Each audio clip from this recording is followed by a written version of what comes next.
Hi, my beautiful family. Welcome back to Stories of the Human Heart, where every tale reminds us that love, kindness, and patience can heal even the deepest scars of the heart. Today, I bring you a deeply emotional and powerful story, one that begins with a girl's quiet sacrifice and a man's unexpected tenderness. Beneath the sound of spring rain, the rain fell in steady, silvery curtains outside the cafe window, softening the glow of the city lights and turning the bustling street beyond into a watercolor painting. Inside, the warmth smelled of roasted coffee and vanilla, and the hum of conversation mingled with the rhythmic tapping of the barista's spoon.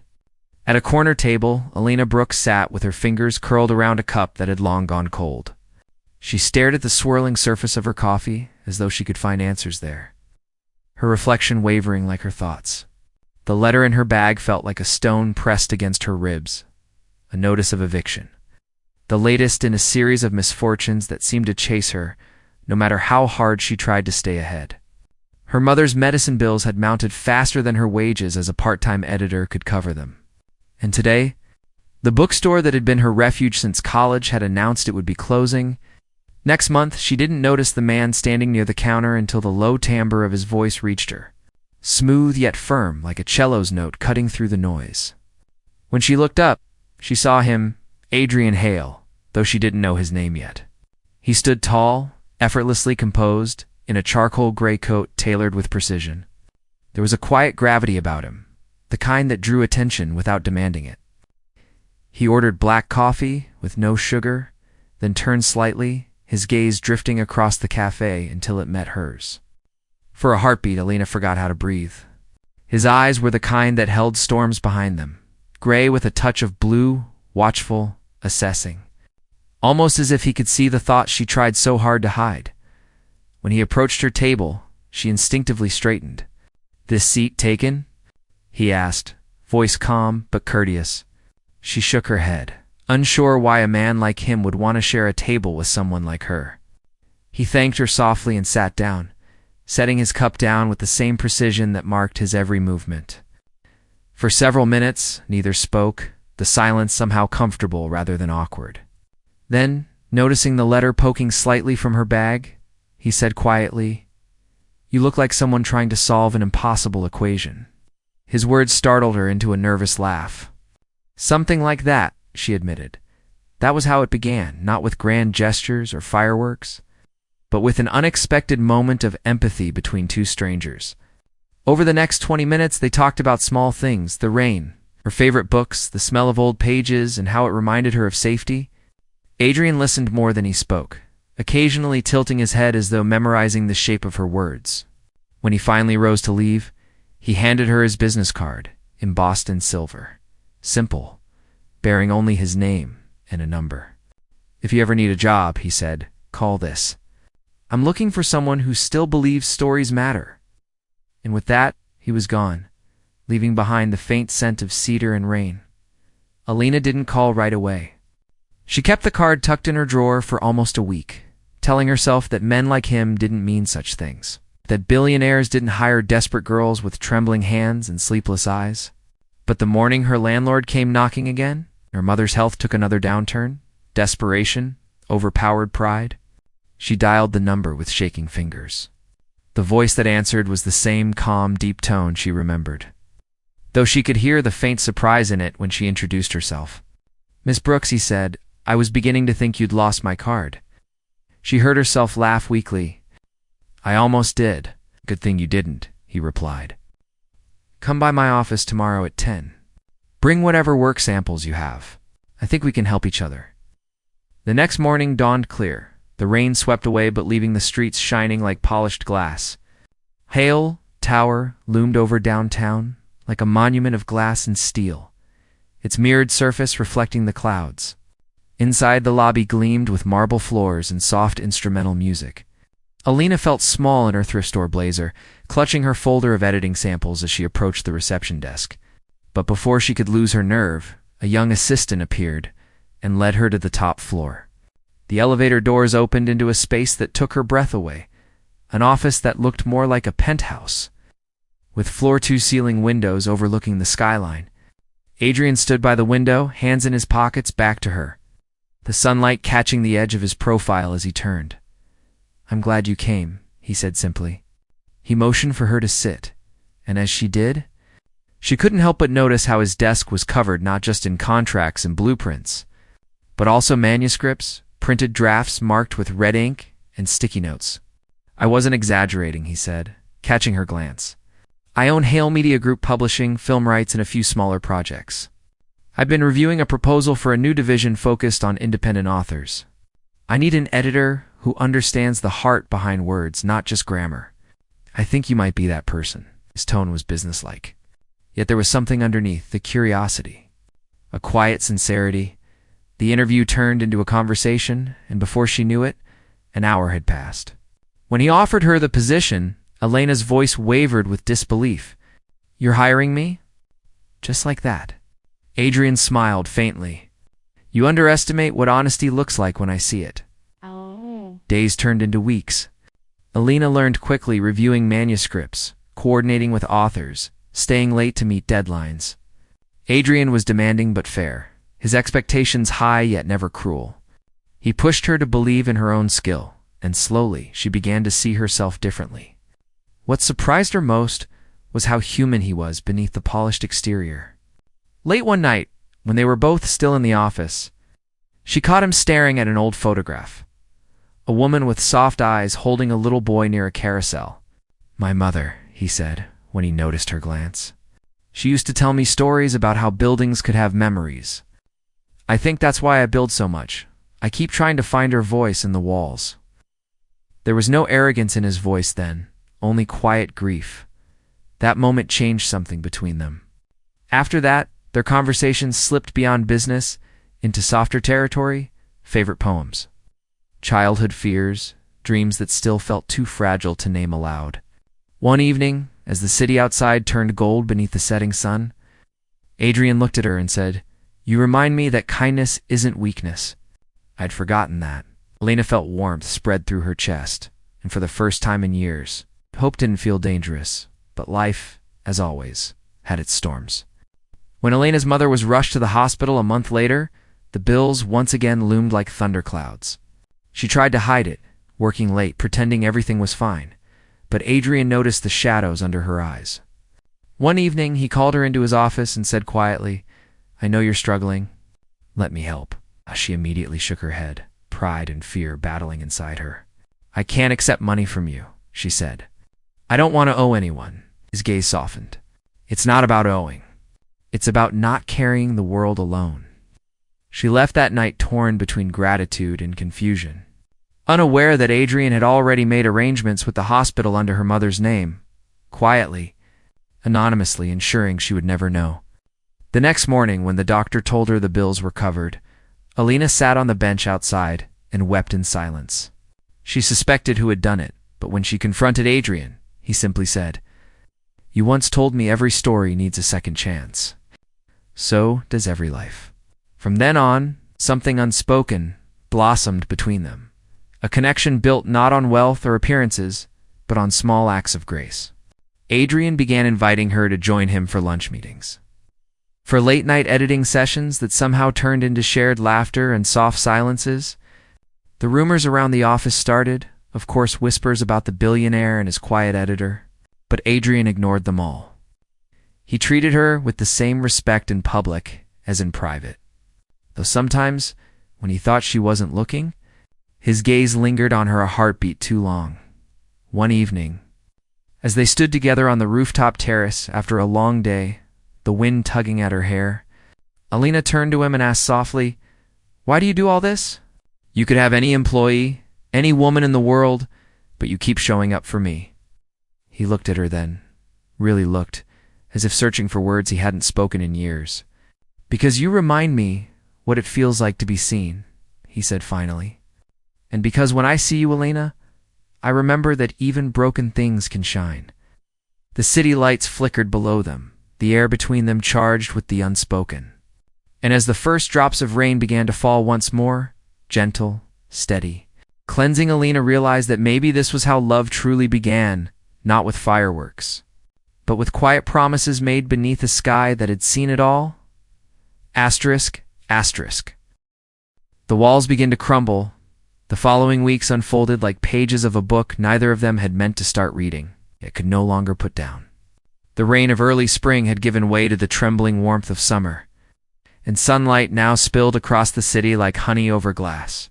Inside the top floor of Hale Tower, the rhythm of work went on, meetings, deadlines, negotiations, but between Adrian and Alina, something invisible and fragile had begun to take root. It was in the way he paused whenever he passed her office door, as if drawn by a gravity he didn't fully understand. It was in the way her breath hitched whenever she caught his reflection in the glass walls.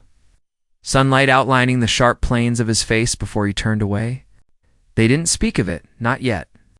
Both had built lives guarded by silence, and neither trusted easily what the heart whispered too soon.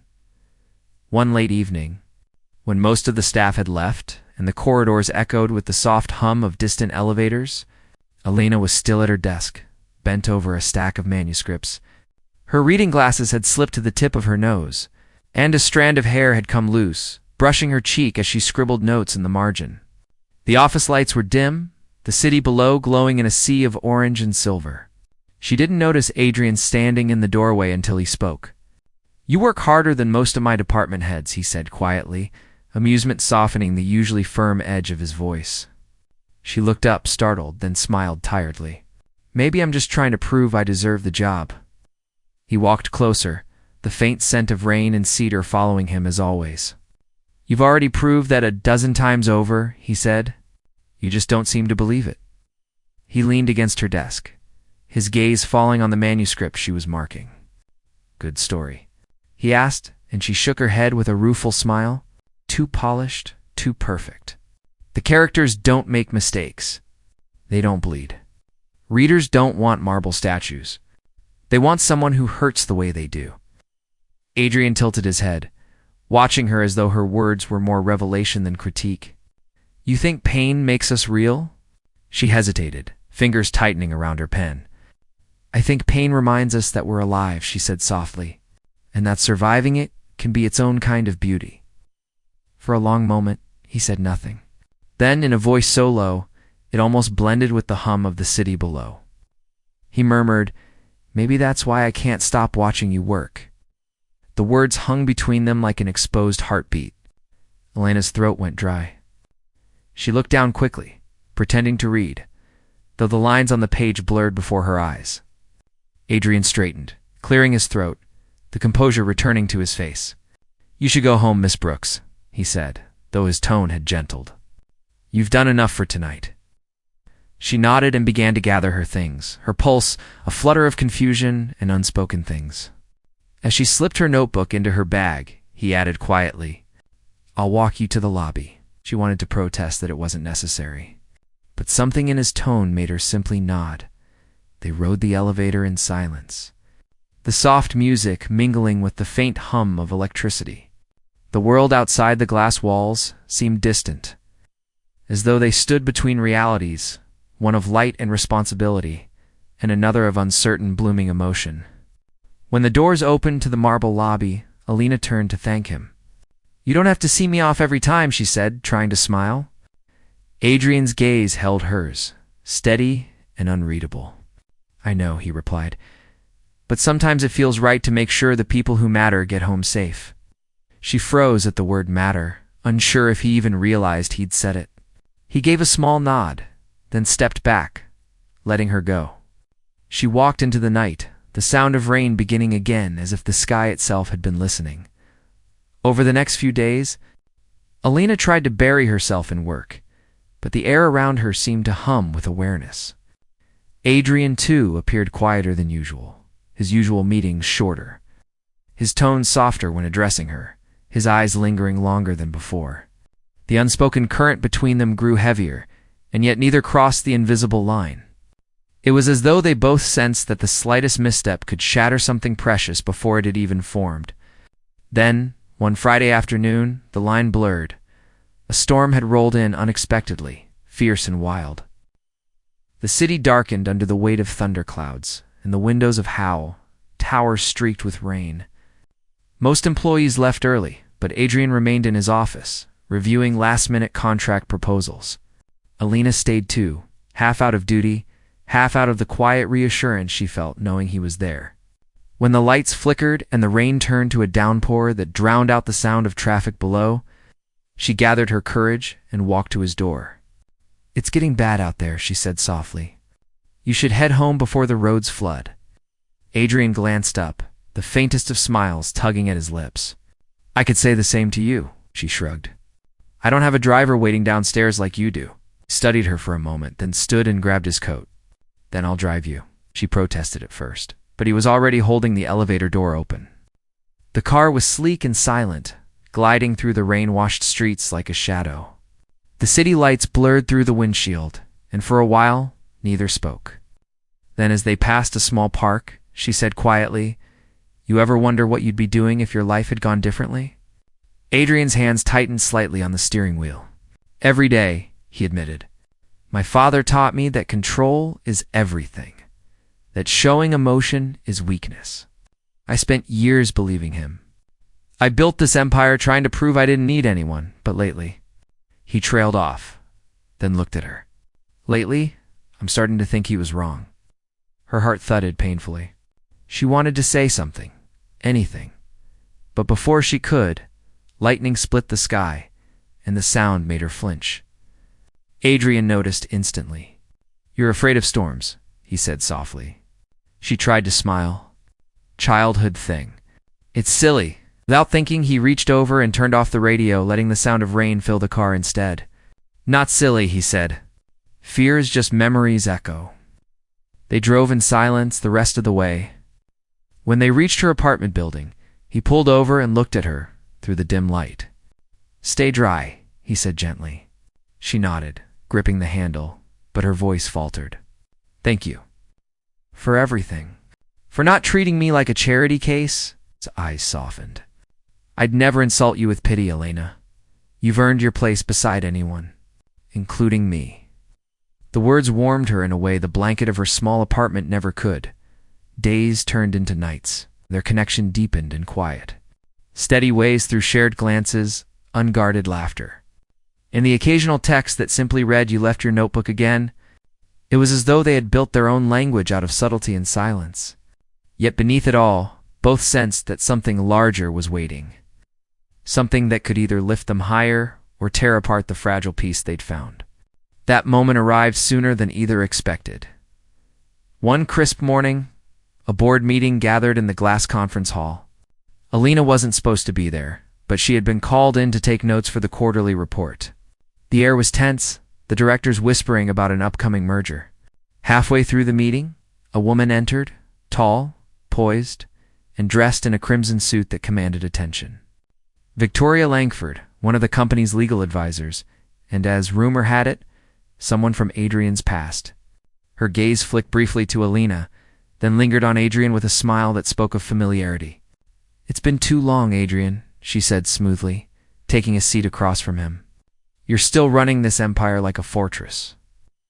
Adrian's expression didn't change. Some fortresses are worth guarding. Throughout the meeting, Victoria's remarks grew sharper, wrapped in flirtation but edged with malice.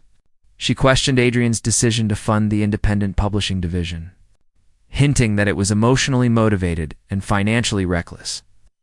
Elena's chest tightened as she realized what the woman was implying, that she, the editor of that division, was the reason. Adrian's jaw flexed, his composure thinning. "My business decisions are my own," he said coldly. "I don't recall needing permission to pursue innovation." Victoria smiled with faux sweetness. "Of course not. I just hope your attachments aren't clouding your judgment." The room fell silent. Before Adrian could respond, Elena gathered her courage and spoke, her voice steady despite the tremor in her chest. "If you're referring to me, Ms. Langford, then allow me to clarify that my work stands on its own merit. Mr. Hale's support has been professional. Nothing more." Adrian's gaze flickered toward her, pride and something deeper flashing in his eyes.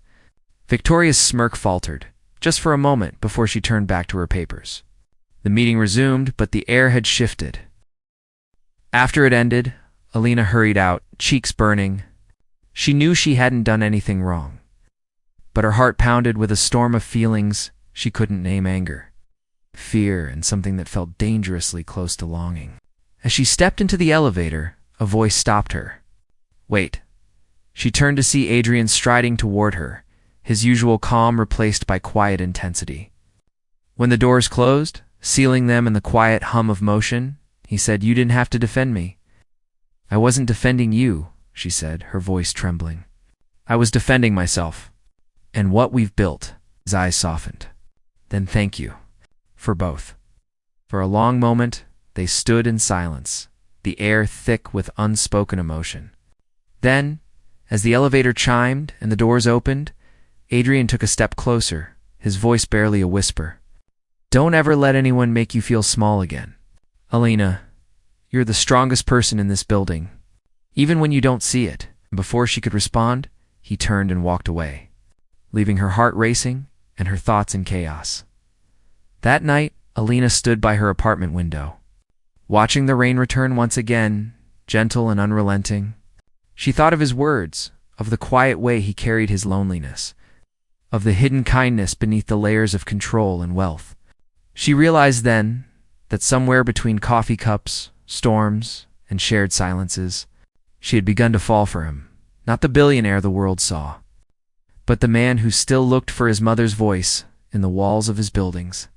The man who believed that broken things could still shine, and as she stood there, a single truth settled deep within her heart.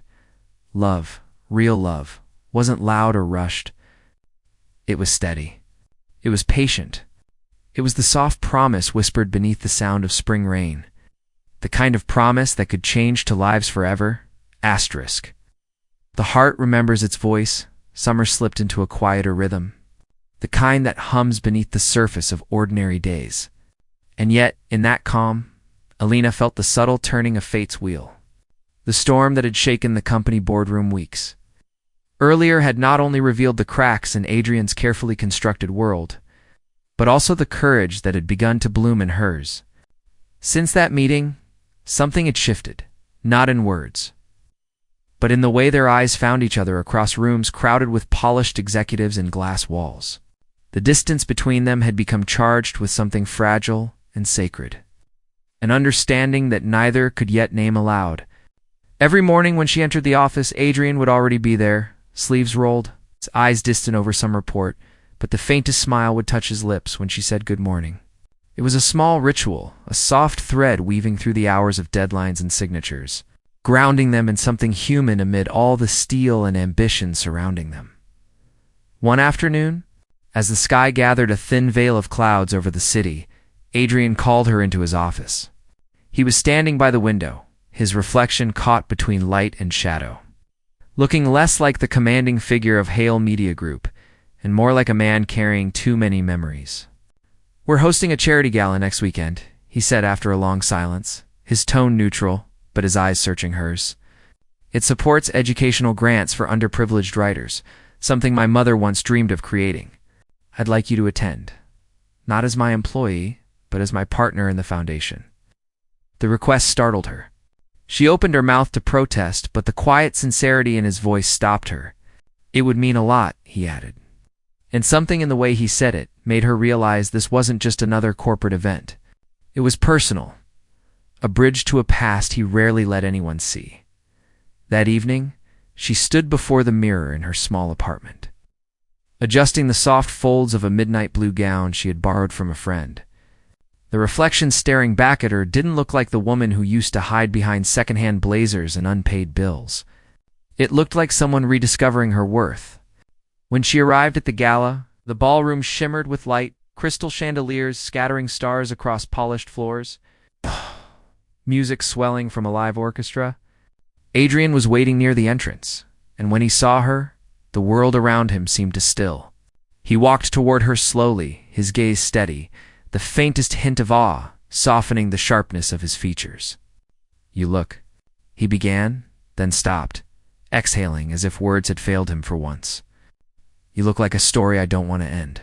The compliment, simple and uncalculated, sent warmth rushing to her cheeks throughout the evening. She watched him move among the guests, confident, composed, every gesture precise, but there was also a gentleness, and how he introduced her. Not as an assistant, not as an employee, but as someone whose vision had breathed life into his company's dream. When donors praised the new publishing initiative, Adrian always redirected the credit toward her, saying it was Elena's heart that turned blueprints into bridges. Each time he spoke her name, she felt something in her chest tighten. Pride, gratitude, and a tenderness she had tried too long to keep hidden. Yet not everyone in the glittering crowd shared that warmth. Across the ballroom, Victoria Langford's calculating eyes followed them, the same cold smile curling at her lips. Later in the evening, when the music softened and couples began to waltz beneath the chandelier's glow, Adrian approached Elena with a quiet question that made her heart stutter. "Dance with me?"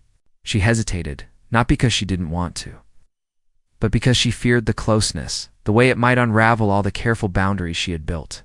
But when he extended his hand, she found herself placing hers in his. His palm was warm, his touch steady but respectful, guiding her into the rhythm of the waltz. Around them, the room blurred into motion and light. For those few minutes, the world seemed to shrink until there was only the sound of violins, the soft brush of fabric, and the steady beat of his heart beneath her hand. She felt safe there, not because he was powerful, but because he was gentle. After the final note faded, they stepped onto the balcony for air. The night was cool, the city below gleaming like a sea of fallen stars. For a long time, neither spoke. Then Adrian said quietly, "My mother used to bring me to these events when I was young. She said giving was the only kind of wealth that lasted. After she died, I stopped coming." Tonight was the first time it felt right again. His voice trembled on the edge of confession. "You remind me of her, not in appearance, but in how you see the world." She believed broken things deserved second chances. Elena turned toward him, her eyes glistening in the soft light. "Maybe she's proud of you right now," she said. "You built what she dreamed of, and you gave others the same chance she wanted for herself." He looked at her then, and for the first time since she had met him, the armor around him seemed to fall away. "Maybe," he whispered, "but I couldn't have done it without you." Before she could respond, the balcony door opened, and Victoria stepped out, her smile razor-sharp. "Adrian, the board members want a word," she said sweetly, then turned to Elena. "You do clean up nicely, Miss Brooks, though I hope you understand the difference between being admired and being indispensable." The words dripped with poison, and Elena felt her confidence waver. But Adrian's response was immediate and firm. "Victoria, enough," he said, his tone cutting through the tension like glass breaking. "You mistake kindness for weakness, and that's why you'll never understand what we're building here."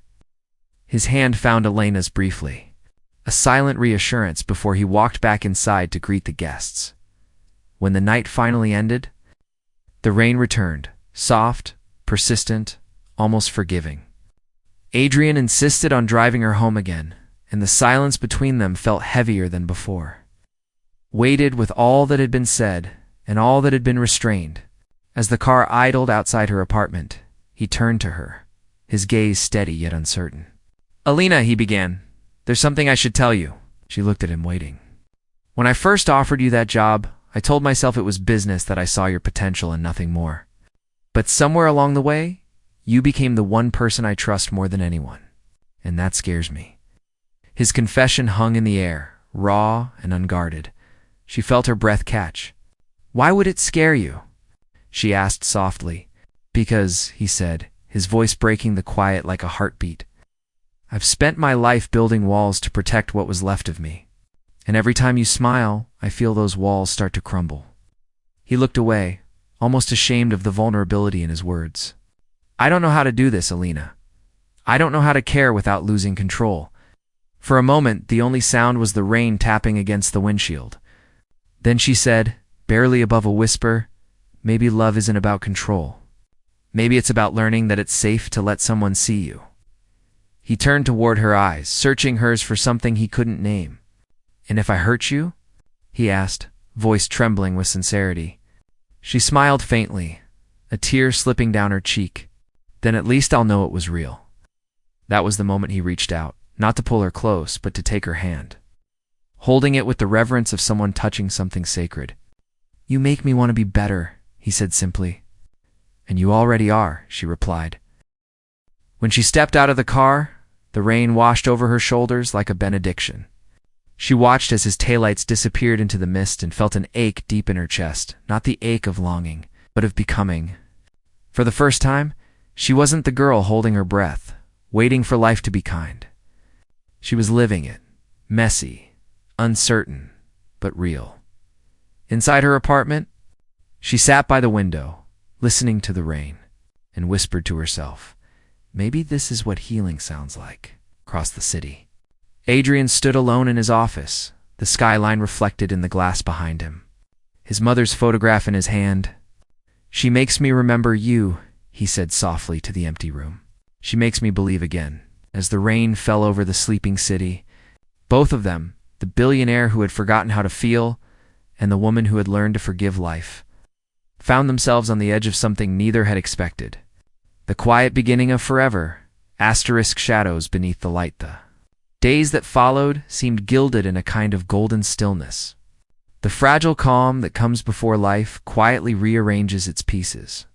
The connection between Adrian and Alina had grown into something steady yet unspoken, a bond built from small kindnesses and long silences that said more than words ever could.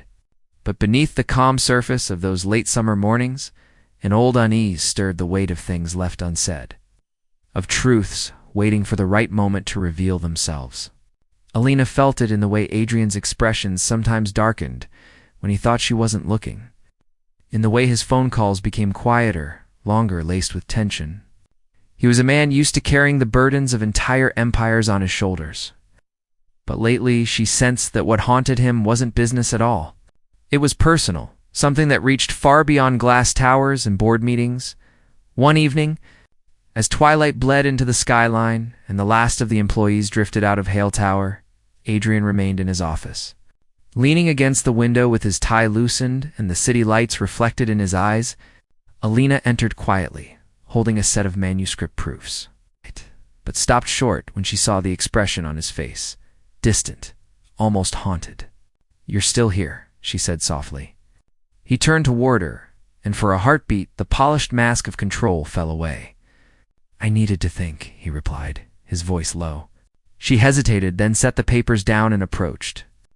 "About what?" He gave a small, humorless laugh. "About how easy it is to lose everything you thought you'd made peace with." After a moment, he motioned for her to sit. "There's something I should have told you long ago," he said, the faint tremor in his tone betraying the calm he tried to keep. "You remember the merger last quarter, the one the board pushed so hard for?" She nodded. "The company we merged with wasn't just a business decision.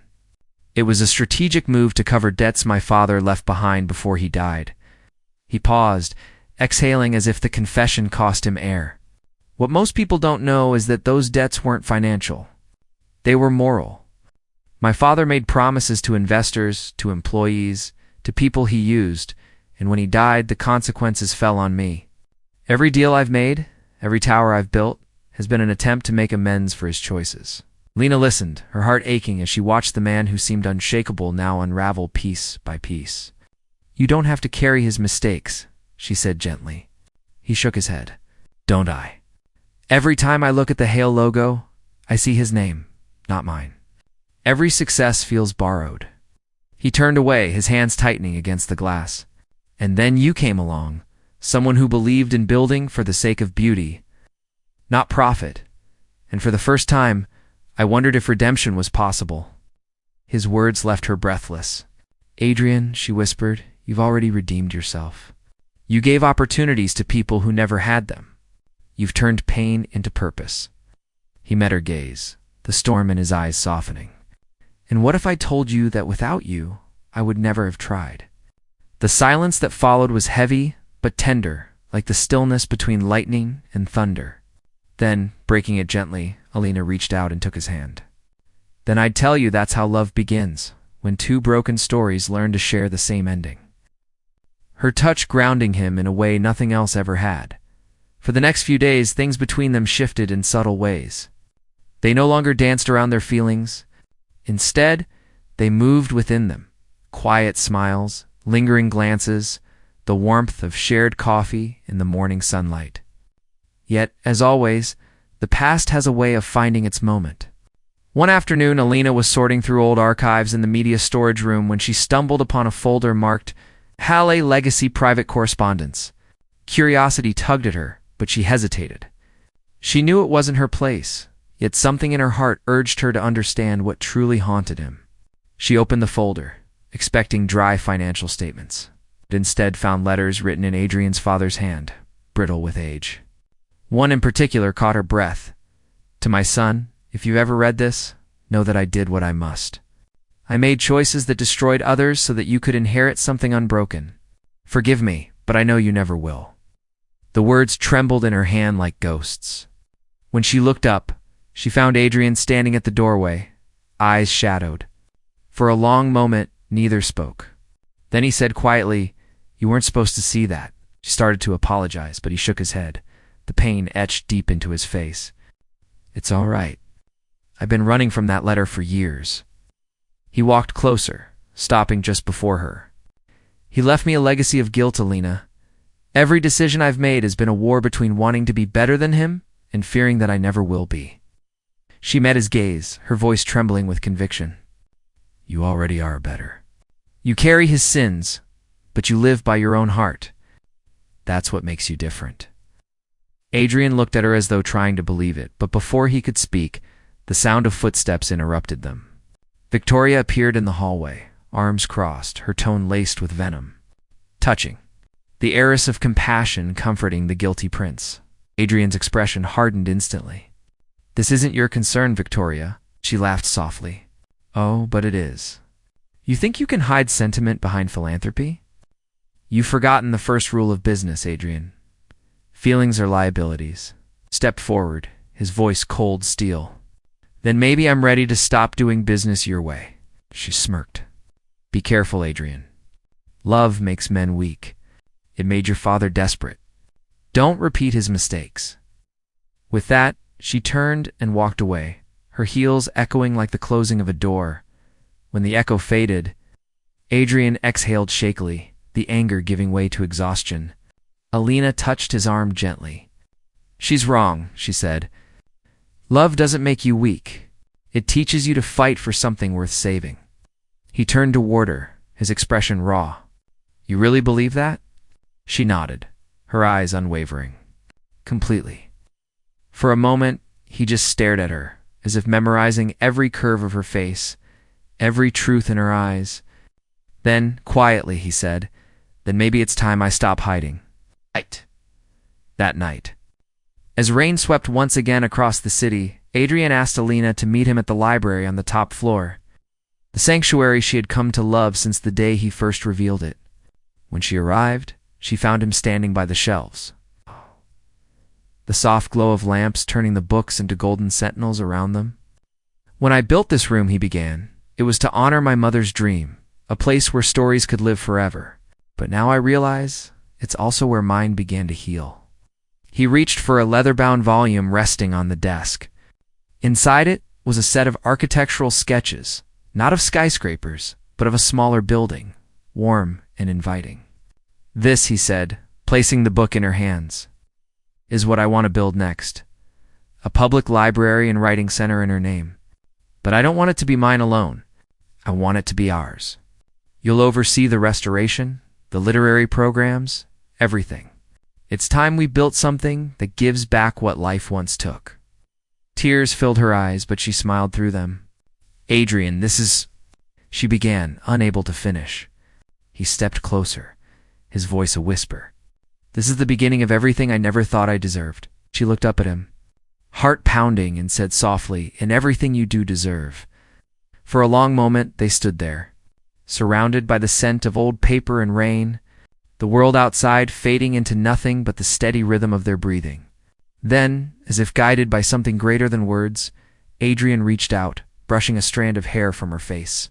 "Alina," he said, his voice trembling with sincerity, "you make the world feel like home again." And before she could speak, he kissed her, not with passion alone, but with the tenderness of a man learning how to love for the first time. It was not a perfect moment, because life rarely allows perfection. But it was real, honest, and pure. The kind of moment that makes all the broken pieces of a person align just long enough to glimpse the shape of healing. When they finally pulled apart, the sound of the rain seemed softer, almost musical. "Whatever comes next," she whispered, "we'll face it together." Adrian nodded, his forehead resting against hers. "Together?"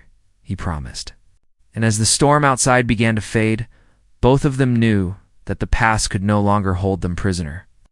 The light had returned fragile, steady, and theirs. Asterisk. Where the light finally stays atone, arrived like a slow exhale after a storm, painting the city in shades of copper and wine. The nights grew cooler, the mornings gentler, and for a while the world seemed to breathe in rhythm with Adrian and Elena. They had finished the first stage of their shared project. The public library and writing center, and for weeks their days had been filled with architects' meetings, design sketches, and the smell of sawdust mingled with ink. In those quiet hours of planning, the distance that once existed between them had dissolved completely. They no longer tiptoed around words such as us or future. Instead, their conversations flowed naturally, filled with laughter and the comfortable silences of two people who no longer needed to explain what their hearts already understood. Yet even in that peace, Elena sensed a faint tremor beneath the surface. As though destiny were waiting with one last lesson before allowing them to rest, it came on an ordinary Tuesday afternoon. Adrian had been away at a finance meeting across the country, leaving her to oversee the foundation's final approvals. The call came just after sunset, while she was locking the glass doors of the nearly finished library. His assistant's voice was shaking. Mr. Hale's jet had made an emergency landing after a systems failure. There were no fatalities, but he'd been taken to a hospital for observation. The world around her blurred. For a heartbeat, she could hear nothing but the wind whispering through scaffolding. Within an hour, she was on the first flight out. Her hands clenched around a photograph she had found that morning on his desk. A picture of the two of them standing before the library blueprint. His arm around her shoulders, both smiling at a dream still half-built. She kept her eyes on that picture the entire flight, as if it could anchor her against fear. When she reached the hospital, the corridors smelled of antiseptic and midnight. She found him sitting upright in bed, a bandage on his forehead, one arm wrapped in a sling. Looking both exhausted and alive in a way that stole her breath. The moment he saw her, the hard line of his jaw softened. "I told them you'd come," he murmured, voice rough from fatigue.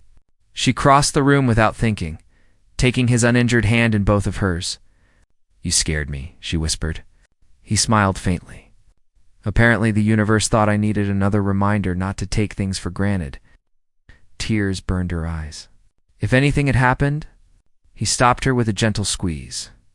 "It didn't, and that's because there are still things left for us to build."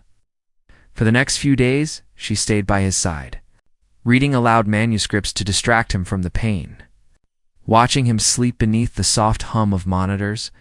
In those quiet hours, she realized how deeply he had woven himself into her sense of home. When he finally regained his strength and the doctors cleared him for discharge, he asked for only one destination, the library. The building stood complete now, sunlight spilling through the tall arched windows onto shelves, waiting for their first books.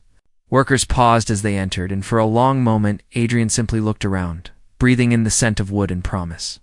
"It's perfect," he said softly. "It's ours." Then he turned to her, eyes shining with a peace she had never seen in him before. "Elena, every story I've built has been about redemption, about turning loss into something that lasts. But this, you taught me what it means to live, not just rebuild."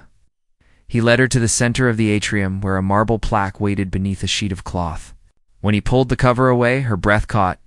The inscription read, "The Hartwick Brooks Library of Second Chances, dedicated to all. Believe that stories can heal the human heart." Beneath it were two smaller lines, in memory of Clara Hartwick, and in honor of Elena Brooks, whose faith made this possible. For a heartbeat, she couldn't move. "You put my name beside hers," she whispered. He smiled. "You finished what she started. That makes you part of her legacy." She stepped forward, tears glimmering like rainlight, and before she could stop herself, she wrapped her arms around him. He held her with a quiet reverence, the kind that speaks of gratitude more than possession. As the months unfolded, the library became a living heart in the middle of the city. Children filled its corners with laughter, young writers found refuge among its shelves. And every evening, Adrian and Alina walked its halls long after closing, talking about dreams that no longer felt impossible.